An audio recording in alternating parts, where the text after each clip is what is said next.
اللہ پاک نے حضرت آدم علیہ السلام کو کون سا علم سکھایا تھا جس کی وجہ سے اللہ تعالیٰ نے فرشتوں کو حکم دیا کہ آدم علیہ السلام کو سجدہ کیا جائے؟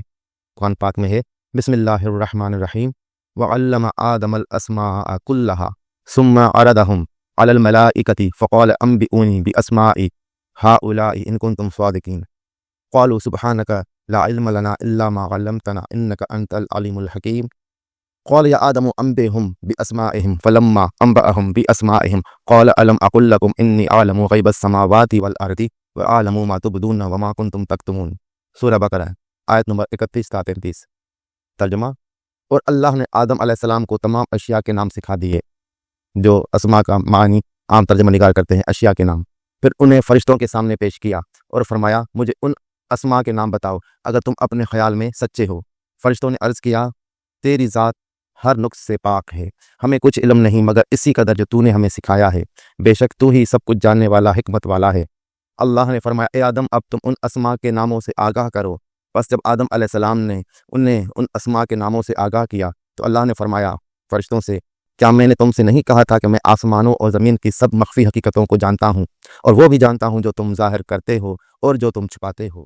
صوفیہ کرام کے علاوہ مولویوں نے یہی سمجھا ہے کہ الاسماء سے مراد تمام اشیاء کے نام ہیں۔ علم الاسماء کی تفسیر خود قرآن پاک نے کی ہے کہ وَلِلَّهِ الْأَسْمَاءُ الْحُسْنَى فَادْعُوهُ بِهَا وَذَرُوا الَّذِينَ يُلْحِدُونَ فِي أَسْمَائِهِ سَيُجْزَوْنَ مَا كَانُوا يَعْمَلُونَ، اور اللہ ہی کے لیے اچھے اچھے نام ہیں، سو اسے ان ناموں سے پکارا کرو اور ایسے لوگوں کو چھوڑ دو جو اس کے ناموں میں حق سے انحراف کرتے ہیں، ظلم کرتے ہیں، ان قریب انہیں ان اعمال بد کی سزا دی جائے گی جن کا وہ ارتکاب کرتے ہیں۔ سورہ الاعراف آیت 180۔ یہاں اس آیت میں الاسماء کے ساتھ اللہ کے اسماء کا نام کا ذکر آیا ہے، یعنی اسماء الحسنى۔ اس کے علاوہ قرآن پاک میں ہے قُلِ ادْعُوا اللَّهَ أَوِ ادْعُوا الرَّحْمَٰنَ أَيَّمَّا تَدْعُوا فَلَهُ الْأَسْمَاءُ الْحُسْنَى وَلَا تَجْهَرْ بِصَلَاتِكَ وَلَا تُخَافِتْ بِهَا وَابْتَغِ بَيْنَ ذَلِكَ سَبِيلًا۔ فرما دیجئے کہ تم اللہ کو پکارو یا رحمان کو پکارو، جس نام سے بھی پکارتے ہو سب اچھے نام اسی کے ہیں، اور نہ اپنی نماز میں قرات بلند آواز سے کریں اور نہ بالکل آہستہ پڑھیں، اور دونوں کے درمیان معتدل راستہ اختیار کریں۔ سورہ الاسراء آیت 110۔ یہاں بھی الاسماء سے مراد اللہ کے نام ہی ہیں۔ اللہ لا الہ الا هو لہ الاسماء الحسنى۔ اللہ اسی کا اسم ذات ہے جس کے سوا کوئی معبود نہیں، گویا تم اسی کا ثبات کرو، باقی سب جھوٹے معبودوں کی نفی کر دو۔ اس کے لیے اور بھی بہت سے خوبصورت نام ہیں جو اس کے حسین و جمیل صفات کا پتہ دیتے ہیں۔ سورہ طٰہٰ آیت 8۔ اس آیت میں بھی الاسماء سے مراد اللہ کے نام ہیں۔ قرآن پاک میں کہیں بھی الاسماء سوائے اللہ کے نام کے کسی اور کے لیے استعمال ہی نہیں ہوا، یعنی اللہ کے ناموں کی وہ معرفت جو آدم علیہ السلام کو عطا کی گئی، اور اس خاص معرفت کا علم فرشتوں کو نہیں تھا اور نہیں ہے۔ کسی بھی وجود کی پہچان اس کے نام سے ہوتی ہے جس سے اس کی صفات کا اظہار ہوتا ہے۔ شیطان کا سب سے بڑا ہتھیار ہی یہی ہے کہ انسان کو اللہ کے اسم سے غافل کر دے۔ اب اللہ کے اسماء کی عظمت و جلالت کے بارے میں قرآن پاک فرماتا ہے تبارک اسم ربک ذی الجلال والاکرام، آپ کے رب کا نام بڑی برکت والا ہے جو صاحب عظمت و جلال اور صاحب انعام و اکرام ہے۔ سورہ رحمان آیت نمبر 78۔ سبح اسم ربک الاعلی، اپنے رب کے نام کی تسبیح کریں جو سب سے بلند ہے۔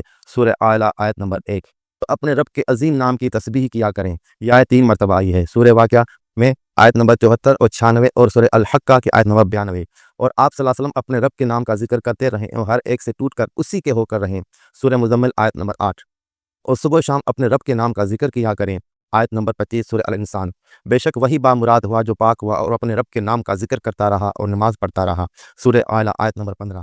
جب الاسماء کا لفظ قرآن پاک میں استعمال ہو تو اس سے مراد صرف اور صرف اللہ تعالیٰ کے اسماء ہیں، عام اشیاء کے نام نہیں ہیں۔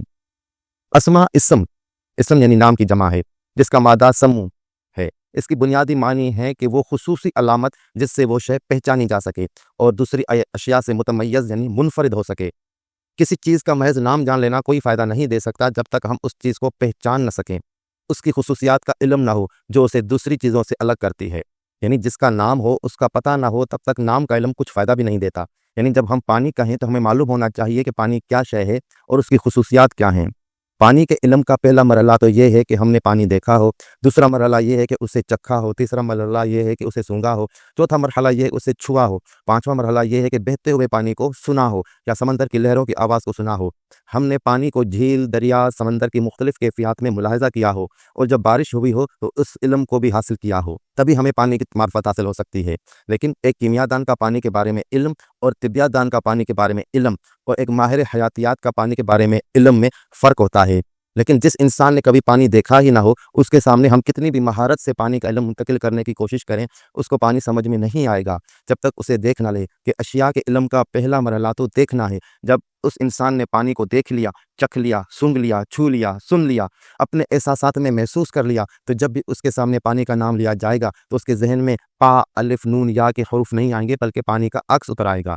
یعنی ایک لفظ پانی اپنے اندر کتنی ہی باتیں اور علوم چھپائے ہوئے ہیں۔ قرآن پاک میں اللہ پاک فرماتے ہیں ما تعبدون من دونه الا اسماء سميتموها انتم وآباؤكم ما انزل الله بها من سلطان ان الحكم الا لله امر الا تعبدوا الا اياه ذلك الدين القيم ولكن اکثر الناس لا يعلمون۔